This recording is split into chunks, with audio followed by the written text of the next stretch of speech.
ধলপুৰ ভূতৰ দলনি অঞ্চলৰ এটা বিধ্বস্ত পথে এতিয়া জলাকলা খুৱাইছে অঞ্চলটোৰ ৰাইজক।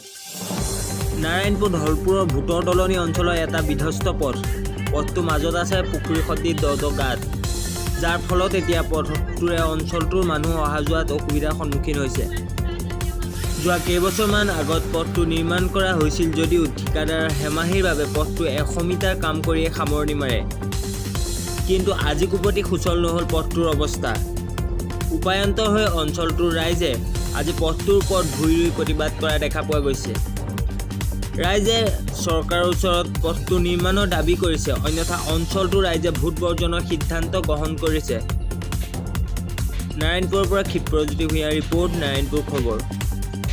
কথাটো এনেকুৱা কাৰণে আমাৰ গাঁৱৰ ৰাইজে মিলি মই বৰ্তমান গাঁও উন্নয়ন কমিটি ছেক্ৰেটাৰী বৰ্তমান ৰাইজে এনেকুৱা এটা সিদ্ধান্ত লৈছে, আগন্তুক পঞ্চায়ত ইলেকশ্যনত ৰাইজে পঞ্চায়ত ইলেকশ্যনৰ পৰা বৰ্জন থাকিব।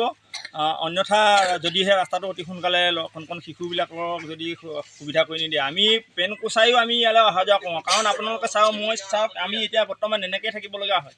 ক'ৰবালৈ যাবলগীয়া হ'লে পেন লৈ গৈ আকৌ ৰাস্তাত খুলি আকৌ যাবলগীয়া হয়। এই অৱস্থাটো হোৱাৰ কাৰণে আমি বহুত দুখ পাইছোঁ। আৰু চৰকাৰে অতি সোনকালে বিধায়ক মহোদয়ৰ জৰিয়তে আমাক এই ৰাস্তাটো অতি সোনকালে আমাক দিয়ে যেন তাৰে আমি কাটৰ প্ৰাৰ্থনা জনাইছোঁ ছাৰলৈ।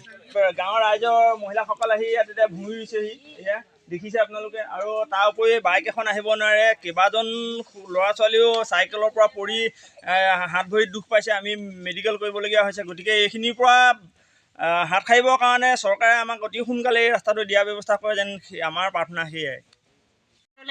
দৰ্খাস্ত এখন লিখি ৰাইজৰ চহী তহী আনি মই ভিতৰত সোমোৱাই থৈছোঁ বাকচত।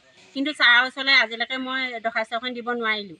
ছাৰ আহিছিলে, বিধায়ক ছাৰ আহিছিলে, কৈছিলোঁ এই ৰাস্তাটো আমাৰ হেৰি কৰি দিব লাগে বুলি। আমি কেইগৰাকীমান মহিলা মানুহ খাই লৈ আমি দৰ্খাস্ত এখনো দিছিলোঁ। আজিলৈকে একো খা খবৰ নোহোৱাৰ কাৰণে এতিয়া মই সেই দৰ্খাস্তও নিদিলোঁ, তেনেকৈয়ে থাকিলে।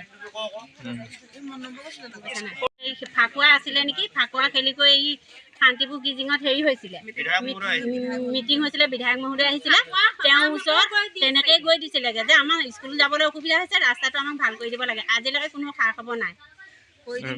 কৰি দিম বুলি কৈ আজিলৈকে নাই, নকৰিলে আৰু।